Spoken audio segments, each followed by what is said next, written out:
Estamos siguiendo una serie que se llama Apunta a Cristo. Estamos viendo historias del Antiguo Testamento que tienen como único objetivo, ¿sí?, o como tema central, mostrar a aquel Mesías que iba a venir. Lamentablemente, si uno no conoce toda la historia, puede perder parte del mensaje. Y como sé que hay personas nuevas, yo me voy a esforzar para explicar un poco el contexto. El contexto nos lo da la lectura bíblica de los primeros 3 capítulos de Samuel. Yo los invito a que tengan abiertas sus Biblias. Si bien hemos leído capítulo 1 del 21 hasta capítulo 2, versículo 11, vamos a ir viendo varias cosas. Esta es la historia de una mujer que no podía tener hijos. Y como siempre voy diciendo en esta serie, cada vez que en el Antiguo Testamento nos encontramos con una mujer estéril, donde sucede un milagro que va a tener un hijo, esto apunta al principal de los milagros, que es el Mesías que iba a nacer de una manera milagrosa. Ya no de un estéril, sino de una joven virgen, ¿sí? O sea, un nacimiento virginal, como se dice a veces en teología. El nacimiento donde no intervino un padre. Todos los nacimientos milagrosos del Antiguo Testamento de mujeres estériles siempre intervienen, por más que haya sido estéril, Dios ahí provoca el milagro, interviene una mujer y un hombre. Pero el nacimiento final y milagroso al que se apunta en la Escritura es el nacimiento de Jesucristo, donde sí interviene una mujer porque lo lleva en su vientre, pero es el Espíritu Santo el que engendra. Entonces, aquí tenemos el nacimiento de alguien muy especial llamado Samuel. Y quisiera darle un poco el contexto de esta historia.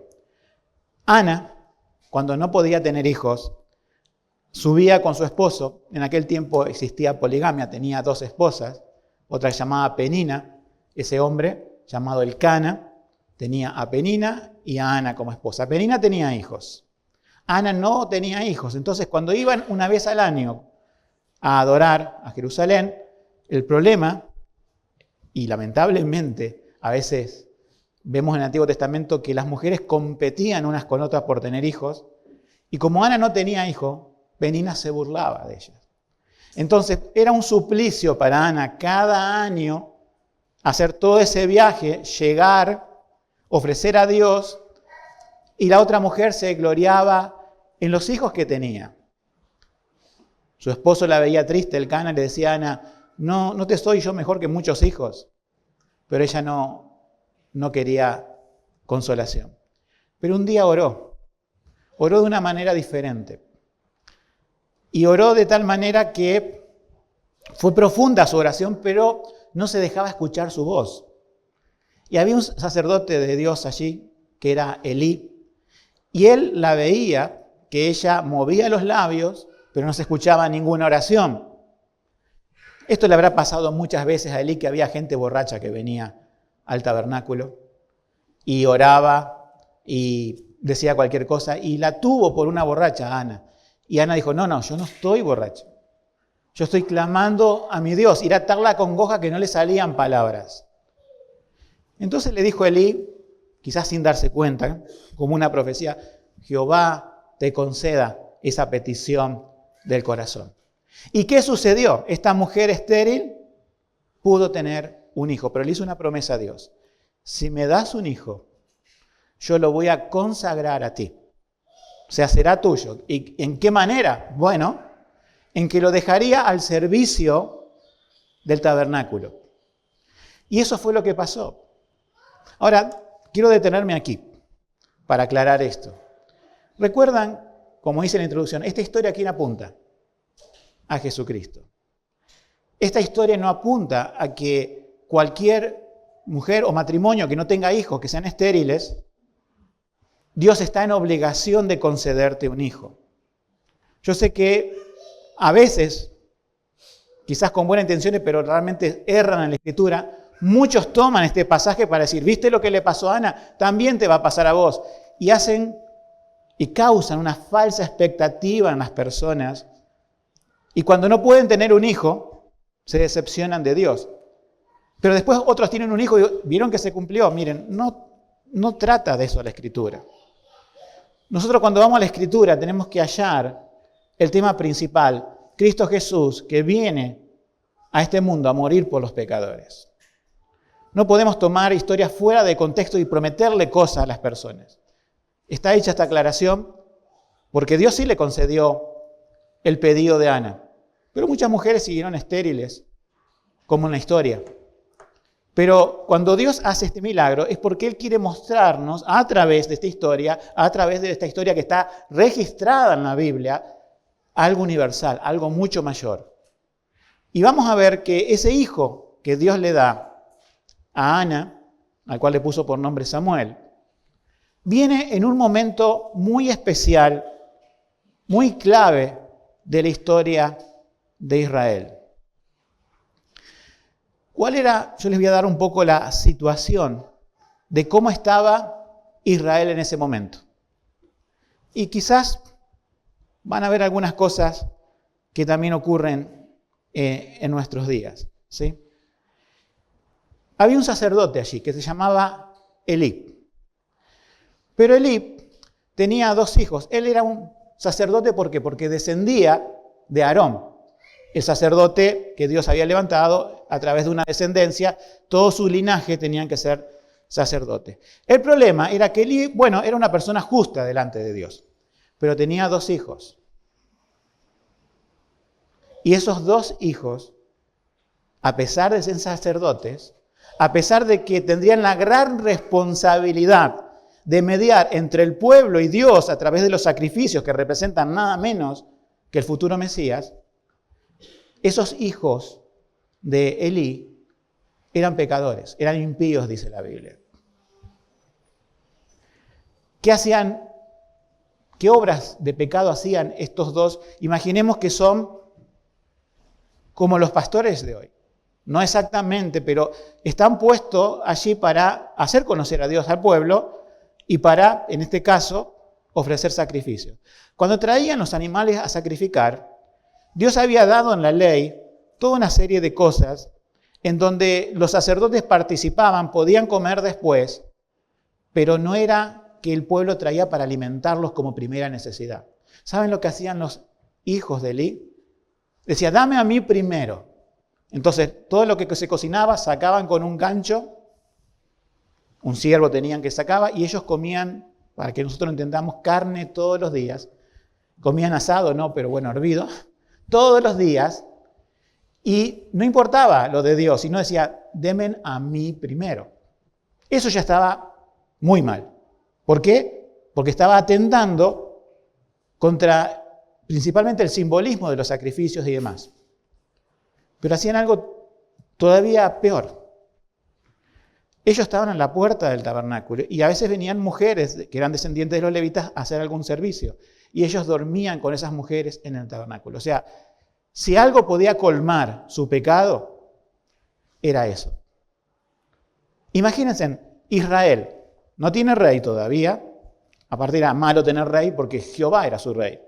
Había jueces, como predicamos domingo pasado y varios domingos atrás, que Dios enviaba jueces para librar a Israel de los filisteos, de los amorreos, de todos los pueblos que estaban allí.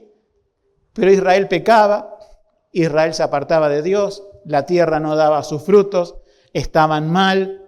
Y espiritualmente los dirigentes tenían estos 2 hijos de Elí que hacían esas cosas. Pero quiero leerles un versículo que puedan buscar en el 2:23. ¿Qué debería haber hecho Elí? Esto no es la historia principal, pero fíjense en cómo viene la degradación espiritual. ¿Qué debería haber hecho Elí, que sabía bien lo que hacían sus hijos, con sus hijos? 1 Samuel 2:23 dice, Elí, ¿no es cierto?, les dijo a los hijos, ¿por qué hacéis tales cosas? Porque yo oigo de todo este pueblo estas cosas malas. No, hijos míos, porque no es buena fama la que yo oigo, pues hacéis pecar al pueblo de Jehová. O sea, Elí, el pueblo le dice, tus hijos duermen con mujeres en la entrada del tabernáculo. Tus hijos roban de las ofrendas. Tus hijos se creen dueños de todo. Y Elí le da una palmadita. Dice, no es buena fama lo que yo oigo de ustedes. ¡Sácalos del ministerio! Es más, tienen que morir por de apedreamiento según la ley. Primero por la fornicación y segundo por la deshonra a Dios. Era un sacerdote que representaba los intereses de Dios y la ley de Dios. Y tibiamente le dice a sus hijos que no son cosas buenas las que yo oigo de ustedes. La decadencia espiritual de Israel era así. Imagínense, Dios tenía que enviar a alguien para que guiara espiritualmente. Primero, hijos pecadores del sacerdote, que ellos también oficiaban como sacerdotes. Y el mismo sacerdote Elí, sabiendo lo que hacían sus hijos, no los reprendían. Vamos a detenernos un poquito aquí, si bien no es la historia principal, pero veamos la decadencia espiritual que puede también haber en nuestro tiempo. Con las cosas del Evangelio no se juegan. Es cuestión de vida o muerte el Evangelio cada vez que lo predicamos. Las personas que predican el Evangelio tienen que ser ejemplo a otros de lo que predican. No se puede tolerar ni en el pasado ni en nuestro tiempo. Dios no puede tolerar que ponga su santo Evangelio en manos de hombres que pervierten el Evangelio, que inmoralmente viven una vida que no conocen a Dios, donde, como Elí, tapan los pecados de otros, donde no se denuncia nada. La gravedad de esto es que el nombre de Dios está siendo mancillado. El nombre santo de Dios es que está en juego. Jesucristo nos dijo, id y predicad el Evangelio por todo el mundo. Antes la gente podía resistir al Evangelio porque enfrentaba su pecado, pero hoy gran parte de los evangélicos han mancillado tanto el nombre de Dios, en donde es justo, como dice lo que pasa en la Biblia, el camino de la verdad será blasfemado. En ese tiempo, el camino de Dios era tenido en poco. ¿Por qué? Por malos dirigentes espirituales. Entonces Dios envía un niño que sería un gran dirigente espiritual. Ahora, antes de enviar a este niño, Dios envía a un profeta desconocido.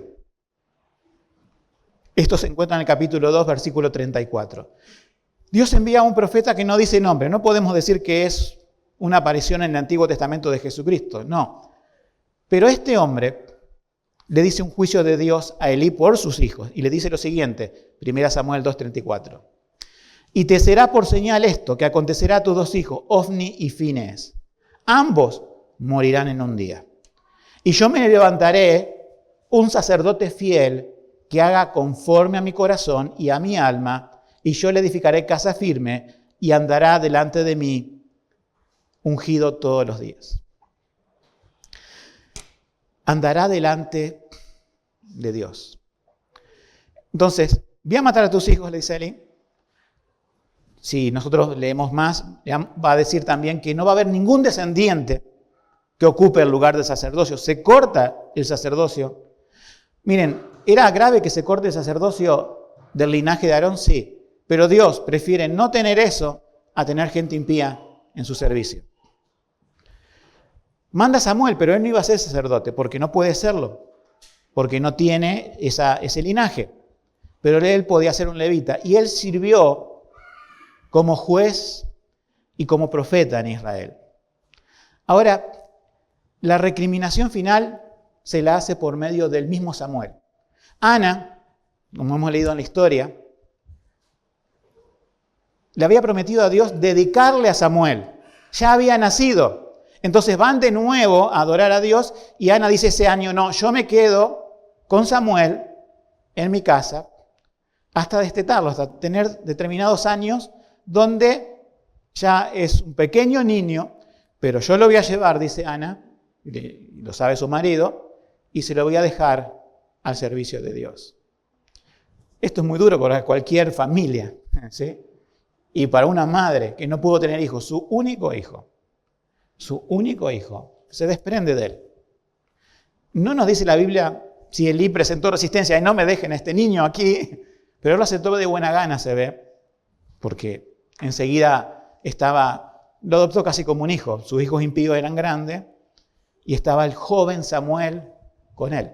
Y ahí tenemos la conocida historia, que si bien no es el foco del mensaje, donde se le aparece Dios a Samuel, lo llama 3 veces, y Samuel piensa que lo está llamando Elí, es un niño. Entonces le va a preguntar a Elí, ¿me llamaste? No. Segunda vez, Jehová lo llama a Samuel y dice, Samuel, Samuel. Va Samuel a Elí y dice, ¿me llamaste? No, seguí durmiendo. La tercera vez le dice lo mismo, entonces Elí piensa diciendo, espera, a Samuel lo está llamando a alguien, no soy yo. Dios se está revelando a Samuel. Entonces lo instruye, la próxima vez que escuches algo de tu nombre, que diga, aquí es tu siervo, Jehová habla que tu siervo escucha, oye. Y Dios le habló a un joven Samuel, no sabemos exactamente su edad, pero era un joven Samuel. Y lo que le dice, ¿sí?, es lo mismo que le dijo ese profeta, que iba a llegar a morir sus hijos. ¿Sí? 1 Samuel 3:13. Y le mostraré que yo juzgaré su casa, Lino, para siempre, por la iniquidad que él conoce, no ignoraba, porque sus hijos trajeron sobre mí maldición, y él no los ha estorbado. ¿Leíste bien allí? No lo ha estorbado. Entre paréntesis, ¿cómo querés que salgan tus hijos? Hay varios que escucho por aquí, pero hay otros hijos más grandes. ¿Cómo querés que salgan tus hijos? Soberanía de Dios, decimos. Sí. Dios es soberano, de eso se trata el mensaje de hoy. Pero ¿cuál es tu responsabilidad con respecto a tus hijos? ¿Serles de ejemplo? Mostrarles el evangelio predicado y en vida. Y corregirlos cuando es necesario. No corregir a tu hijo es odiarlo.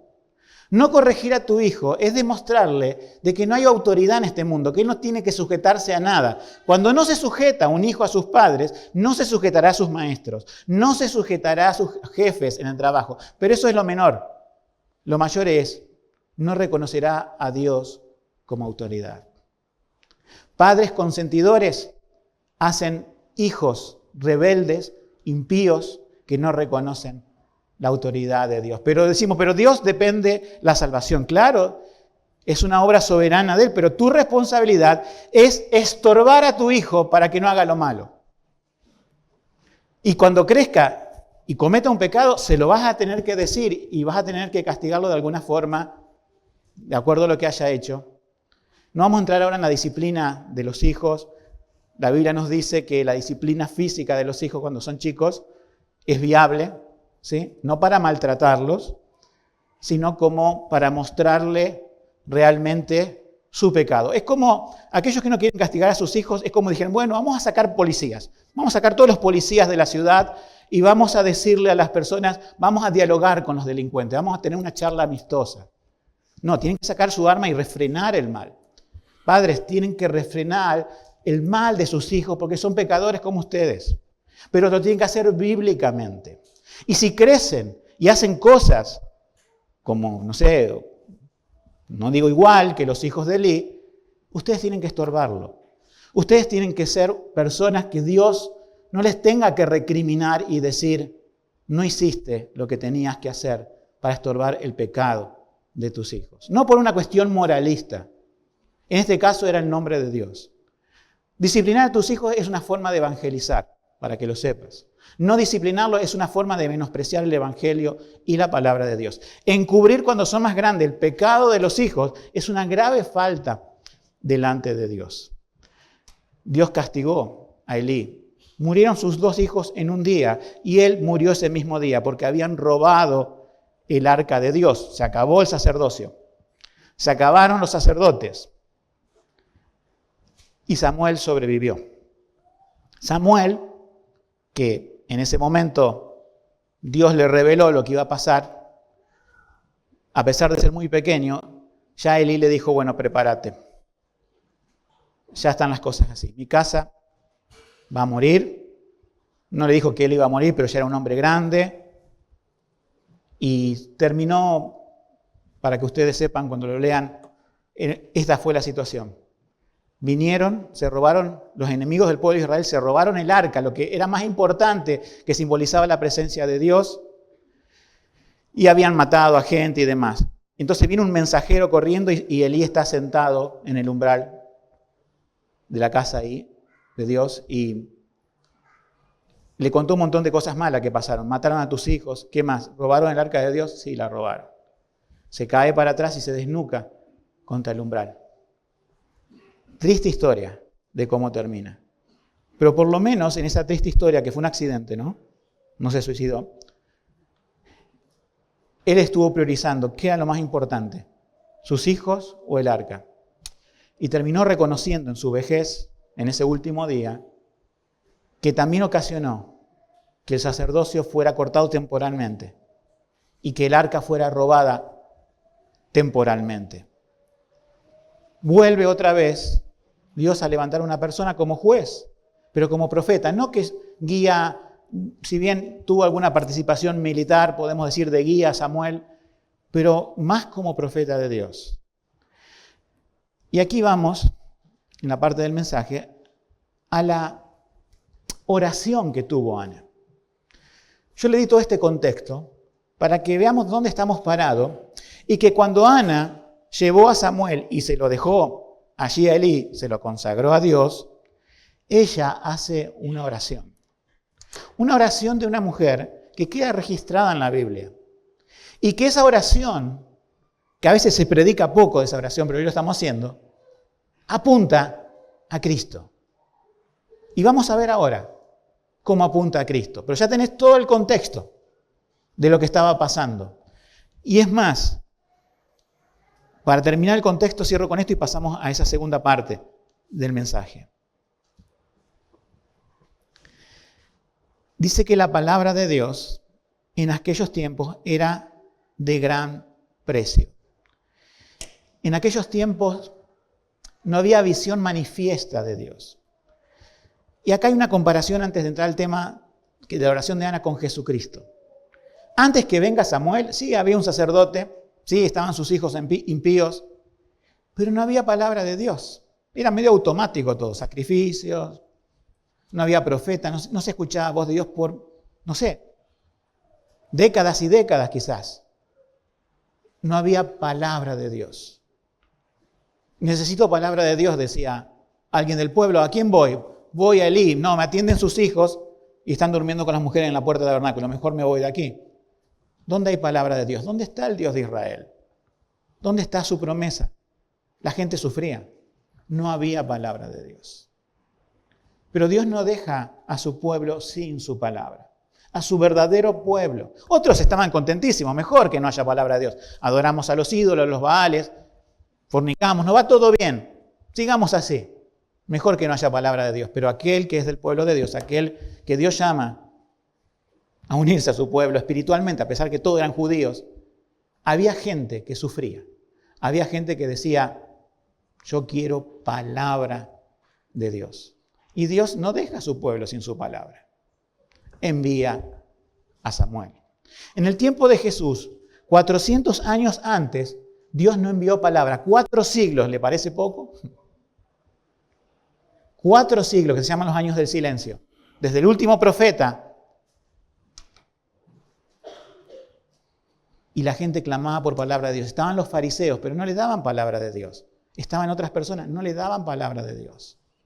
Vino Jesús y la gente se asombró y dijo, este habla con autoridad. Este no habla como los fariseos. Hay algo distinto en él. Así que Dios envió a su propio Hijo. ¿Hay palabra de Dios en nuestro tiempo? Oh, muchas. Pero del Dios de la Biblia, del Dios verdadero. Yo no puedo decirle desde aquí, Dios me dijo, sino puedo decirle, Dios dice en su palabra, esto es profecía, esto es profetizar, esto es darlo, esto es la autoridad. Es la única autoridad, su palabra. Mucha gente dice hoy que habla de parte de Dios. Pero si venís por primera vez a la iglesia, yo te invito a reflexionar esto.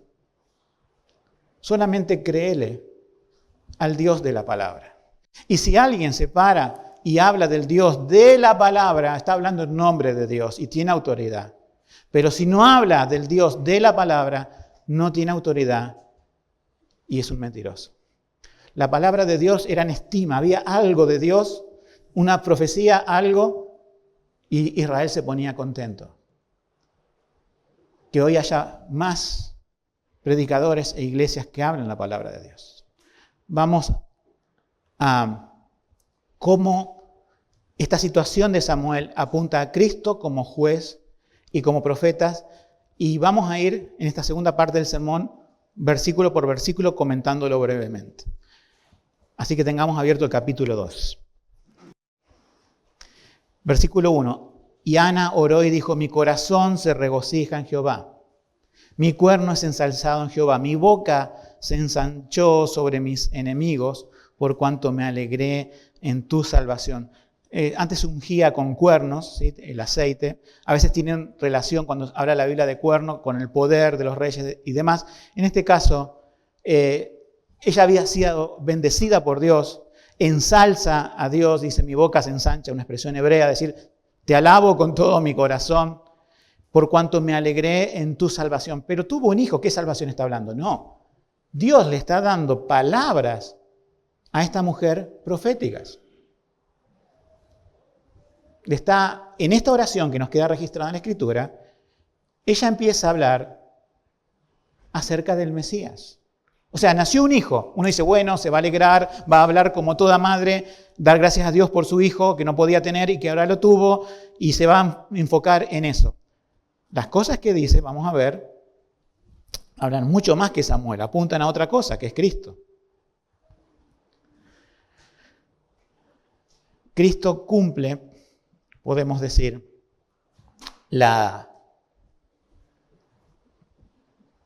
este nacimiento de Samuel, vamos a decirlo de otra forma.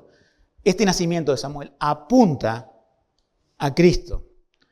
La salvación, dice, viene de Dios, ella lo reconoce. Él es, dice, nuestra roca. En el versículo 2, ¿no es cierto? Dice, no hay ninguno fuera de ti, no hay roca como nuestro Dios. Dice, santo, nadie fuera de ti, no hay roca como nuestro Dios. Una oración de dependencia de Dios. Primero reconociendo no que Dios es amor, Él es santo primeramente, atributo principal. Y después Dios es amor, sí, claro. Pero Dios es santo y justo y juzgó a la casa de Elí. Dios le dio en gracia a su Hijo. Reconoce que Él es la roca sobre la cual puede pararse, descansar y demás. Versículo 3. No multipliquéis palabras de grandeza y altanería. No salgan palabras arrogantes de vuestra boca, porque el Dios de todo saber es Jehová, y a Él toca pesar las acciones. Uno dice una alusión a Penina, su competidora. Esto engloba mucho más que eso.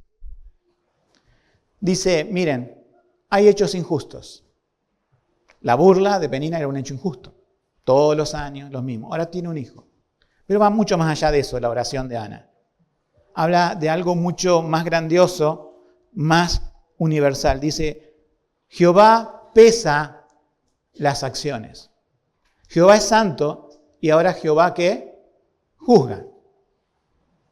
Todos quisieran quedarse con un Dios es amor, pero Dios es santo y Dios juzga. Mostramos el amor de Dios a través de Jesucristo, pero mostramos a través de la ley que Dios es santo y que Dios juzga.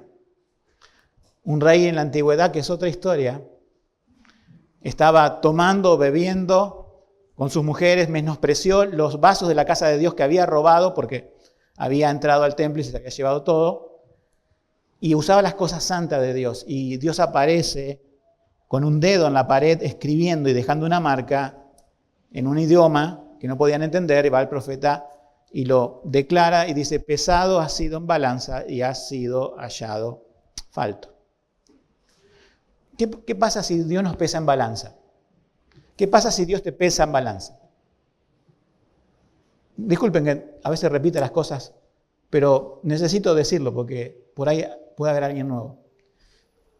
Muchas personas siguen pensando que creen en Dios, por supuesto, que van a morir en este mundo y se van a encontrar con Dios. Pero siguen pensando en esto, de que hay una especie de balanza donde Dios va a poner las cosas malas que hicieron y las cosas buenas que hicieron. Y que de alguna forma la balanza, si se inclina para las cosas buenas, Dios va a decir, entra al cielo, porque tus obras buenas le ganaron a tus obras malas.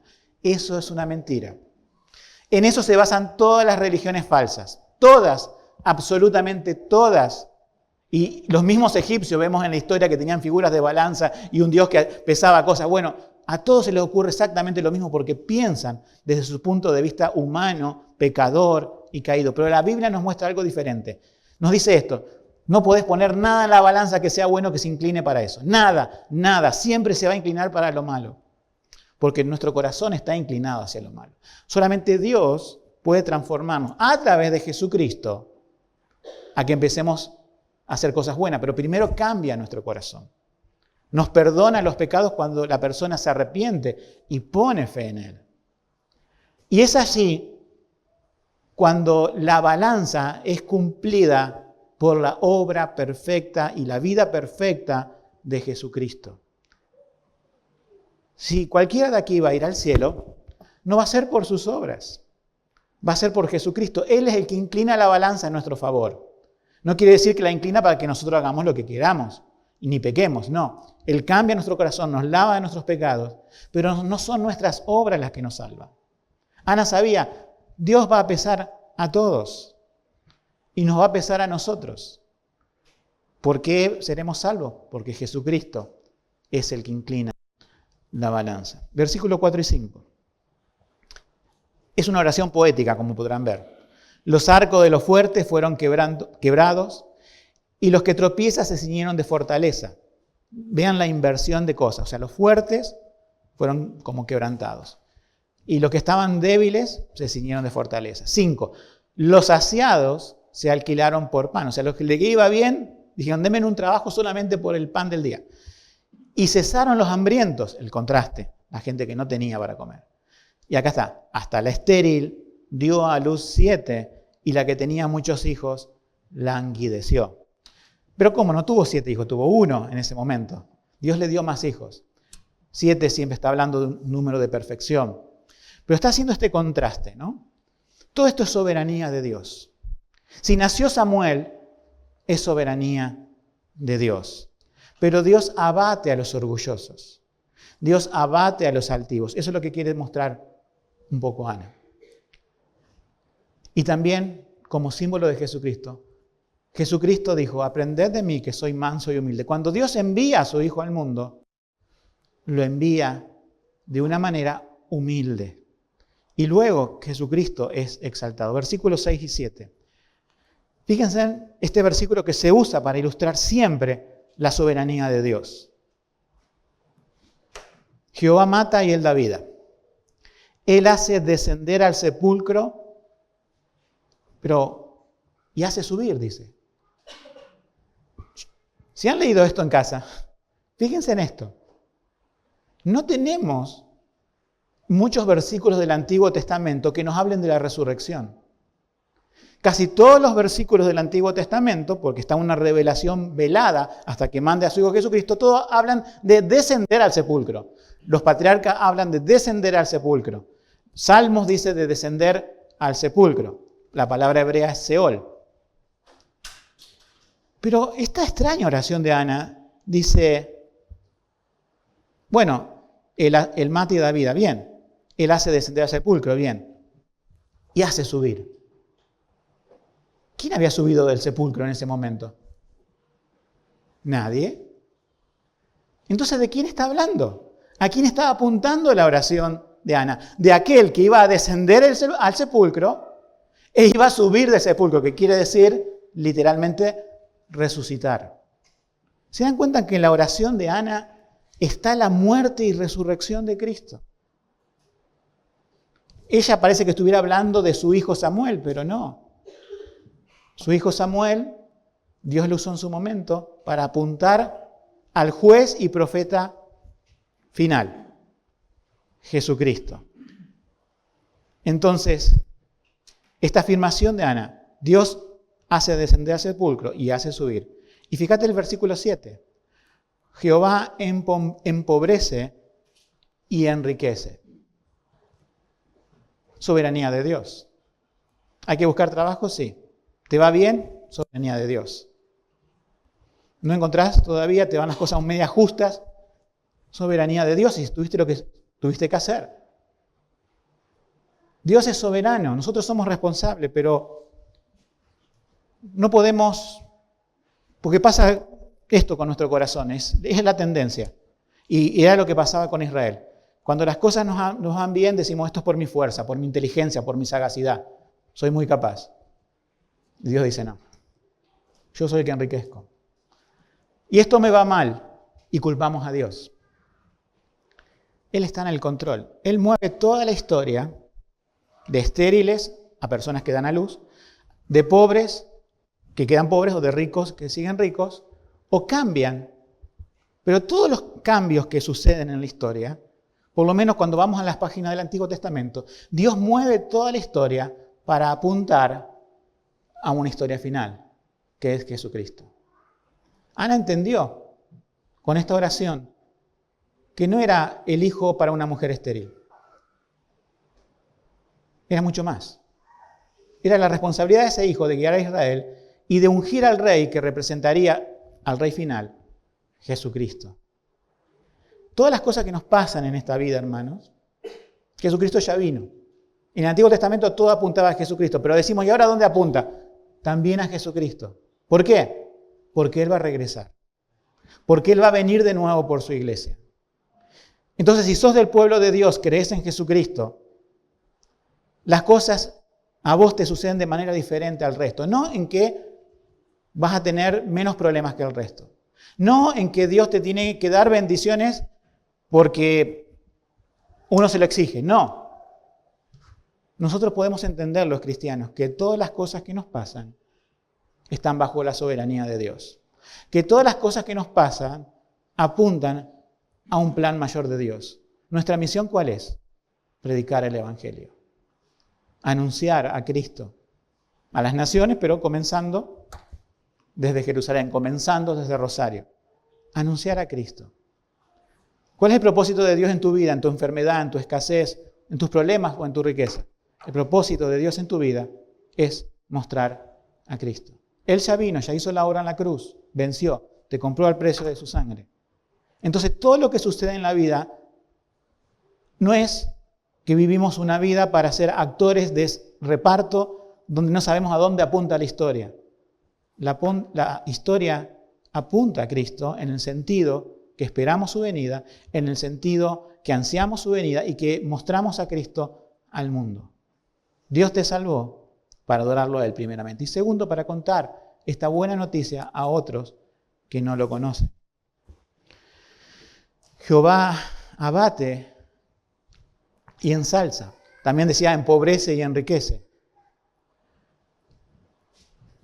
El Dios rico se hizo pobre. El Dios fuerte, al tomar humanidad, se hizo débil y no podía cargar una cruz. Jesucristo. Abatido, despreciado, menospreciado por los hombres. Apartaron de él su rostro, dice Isaías 53. Fue a la cruz. Parecía abatido, pero Jehová lo hizo subir de la sepultura. Jehová lo ensalzó. Dios, ¿no es cierto? Padre, lo glorificó. Esta es la Trinidad obrando la salvación. El Hijo, la segunda persona de la Trinidad, vino como hombre a exponerse a debilidad, a pobreza. No tenía dónde recostar su cabeza. Murió en una cruz y el Padre lo ensalzó. Y hoy su Espíritu Santo está con nosotros para enseñarnos su palabra y para predicar el Evangelio, para que el Espíritu Santo haga la obra de regeneración, de conversión en las almas que escuchan la buena noticia del Evangelio. Dios obrando en el Antiguo Testamento, Dios obrando en el Nuevo Testamento y en la época nuestra también. Entonces, podemos seguir con más versículos. Versículo 8. Él levanta del polvo al pobre y del estiércol al menesteroso, para hacerlo sentar con los príncipes, y hace que hereden sitio de honra, porque de Jehová son las columnas de la tierra, y Él asentó sobre ellas el mundo. Esta parte de la oración de Ana nos lleva a pensar en la salvación de sus escogidos. ¿Dónde estabas antes de conocer a Cristo? No te olvides. No te estoy diciendo en qué ciudad estaba, en qué familia estaba, en qué situación económica estaba. Según este versículo y otros muchos de las palabras de Dios, ¿dónde estábamos? En el estiércol. ¿Sabes lo que es eso, no? La Biblia no va a usar palabras soeces. Allí estábamos espiritualmente. Solamente la persona que se reconoce que está en esa situación es la que puede alcanzar a Cristo como Salvador. Aquella que dice, estoy en un lugar limpio, necesito una ayudita nomás. No. Si Cristo te salvó, nosotros estábamos ahí, en el estiércol, en el pecado, en la sociedad. Y Cristo nos saca del estercolero. Hay un versículo muy conocido de Charles Spurgeon que se llama del estercolero al trono. Acá dice que nos saca de allí y nos hace sentar a la mesa con príncipes. Un día estaremos reunidos delante de Dios en una mesa, en las bodas del Cordero. Pero antes estábamos en esta tierra, en el estiércol, y Dios nos sacó. Y cuando nosotros, hoy no nos toca, ¿no? Pero compartimos la cena del Señor, anunciamos esa gran cena, esa gran boda, que estaremos con Cristo. Ya nos ha hecho sentar en lugares celestiales en Cristo. Ya espiritualmente nos sacó del estercolero. Es un motivo en esta mañana para levantar nuestra mirada a este Dios soberano, mirar las cosas que pasamos, decir, está todo en tu control. Y el propósito mayor de Dios es Cristo en tu vida. Mostrar a Él. Él ya te salvó y te puso en un lugar de privilegio. Versículo 9. Alentador, versículo 9. Él guarda los pies de sus santos, mas los impíos perecen en tinieblas, porque nadie será fuerte por su propia fuerza. ¿Qué sería si Dios no nos guarda? A sus santos, a los que salvó. ¿Por qué puede una persona perseverar hasta el final de su vida sin negar a Cristo, aún en la persecución, aún en la adversidad? ¿Por qué puede hacerlo? ¿Por qué la historia nos demuestra de gente que le han puesto un cuchillo en la garganta a decir niega a Cristo y no lo negaron? O que le iban a prender fuego en una pira y decir niega a Cristo y no lo negaron. Y el cuchillo pasó, o el hacha pasó, y el fuego se prendió, y ellos no negaron a Cristo. Porque no eran fuertes en su propia fuerza. Los mártires de la historia no fueron fuertes en su propia fuerza. Pero nosotros, si no estamos expuestos a esos peligros todavía del Evangelio, de que amenacen nuestra vida, Dios también nos dice, nos recuerda, no somos fuertes nosotros mismos. No tenemos poder, no tenemos fortaleza. Nuestra fortaleza solamente viene de Él. Y si no hemos caído en un pecado, muchas veces es porque Dios guarda el pie de su santo. Tenemos la responsabilidad de la santidad, por supuesto. Pero como nos enseñó a orar el Señor Jesucristo, no nos meta en tentación. Él guarda los pies de su santo. Él es nuestra fortaleza. Versículo 10. Delante de Jehová serán quebrantados sus adversarios, y sobre ellos tronará desde los cielos. Jehová juzgará los confines de la tierra. Y fíjense en cómo termina la oración. Presten atención. Y dará fortaleza a su rey. Y ensalzará el cuerno, ahí sí significa poder, también unción, pero más que nada poder, de su ungido. Si bien esto de mayúsculas y minúsculas en los originales es diferente, pero hay un énfasis ahí. Vean cómo está esa palabra rey y ungido en la Biblia, con mayúscula. A ver, decimos, Jehová dará fortaleza a su rey. No hay reyes. Israel no tiene reyes. No puede estar hablando de Saúl, de David o de Salomón. No hay reyes. Los demás pueblos tienen reyes. Pero Jehová dará fortaleza a su rey con mayúscula. ¿Quién es este rey? Jesucristo. Un claro anuncio del rey que vendría. Y dice, y ensalzará el cuerno de su ungido. ¿A quién se ungió? Hace más no sé, de la unción del sacerdote Aarón, hacía mucho tiempo que no había ungimientos. Samuel después iba a ser uno. Pero no se puede estar refiriendo a nada de lo presente, Ana, en su oración. Saben que la palabra Mesías quiere decir ungido. Aquel que Dios ha bendecido y ha escogido para enviar al mundo. Todos los ungimientos apuntan al ungimiento principal de su Hijo Jesucristo. Entonces termina la oración de Ana presentando a Dios soberano, que tiene control sobre la historia, que mueve todos los hilos de la historia para apuntar a la historia principal de su Rey y ungido, que es Jesucristo. Este es el final del mensaje, pero quisiera que podamos hacer algunas preguntas para terminar. El propósito soberano de Dios, cuando vemos las páginas del Antiguo Testamento, tenía relación con el Mesías, tenía relación con Jesucristo. Él movió la historia entre su pueblo Israel para lograr esos propósitos. Ana reconoció y proclamó esa soberanía de Dios. Ahora, ¿en qué nos toca a nosotros esta historia? Primeramente quiero decirle a los creyentes, haríamos bien en esta mañana atender al cántico de Ana, que es un cántico que proclama la soberanía de Dios. Y es una exhortación para mí también, para todos. ¿Estamos proclamando esta soberanía en nuestra vida? ¿Cuándo se ve que no se proclama? En nuestras dudas, en nuestros enojos, en nuestros desazones. No confiamos en un Dios poderoso que mueve todas las cosas.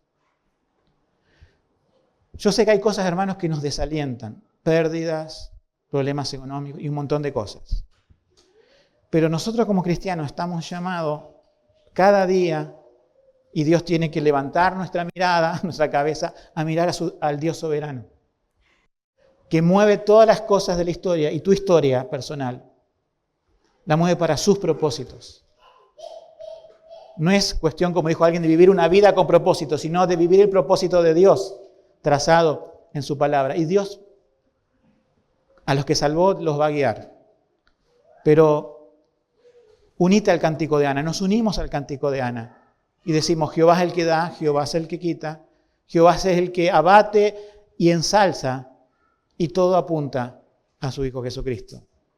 Aunque las cosas no salgan como nosotros queremos, Dios está haciendo su obra soberana. En la primera venida de Jesucristo en la historia, todo se movió para que en Belén naciera Jesús. Ana decía: por este niño oraba, pero cuando ora, es como que cuando viene Jesús en su primera venida, y todos aquellos que esperaban, recuerdan que en aquel tiempo estaba Simeón, otra Ana, que se llamaba igual, esperando al Mesías, y ellos habrán dicho: por este niño oraba. El pueblo de Dios clamó en el Antiguo Testamento por un niño, un Salvador, y Dios lo envió hace 2000 años. Nació, creció, murió en una cruz, resucitó, hoy está a la diestra de Dios. Pero nosotros, que ya conocemos esa historia y que Cristo nos salvó, ahora miramos al futuro. Siempre Israel miraba al futuro del Mesías. Dios como presente, obviamente, hasta que vino. Él ya vino. Nosotros miramos a Dios hoy como presente, pero miramos su segunda venida. ¿Cuál es la oración del pueblo de Dios en el Apocalipsis? Ven, Señor Jesús. Dios escuchó la oración de Ana, la usó para hacer una profecía. Dios escucha nuestras oraciones. Ven, Señor Jesús, es lo que nos consuela a veces en nuestros tiempos de aflicción, pero es el canto que tiene que surgir de nuestro corazón en cada momento. Jesús dijo: en este mundo tendréis aflicción, pero Él ha vencido al mundo y llegará aquella mañana gloriosa en donde Jesús venga a buscar a su pueblo. Toda nuestra vida y aún la vida de nuestra iglesia se mueve hacia Cristo. Él es, en este caso ya vamos a ver los próximos domingos, que Él es el futuro rey para el pasado, ¿no es cierto?, de Israel, para nosotros el rey presente, pero en este caso Jesús es juez definitivo. Él peleó una sola batalla en la cruz y venció a los enemigos. Y es profeta, aquel que nos da la palabra de Dios. También es sacerdote, como hemos visto en otros mensajes, que intercede por nosotros. Y ya estamos llegando al final de esta serie, ¿sí? Y vamos a ver a Jesús como Rey, el Rey que regresará. Que Dios nos bendiga esta mañana. Amén.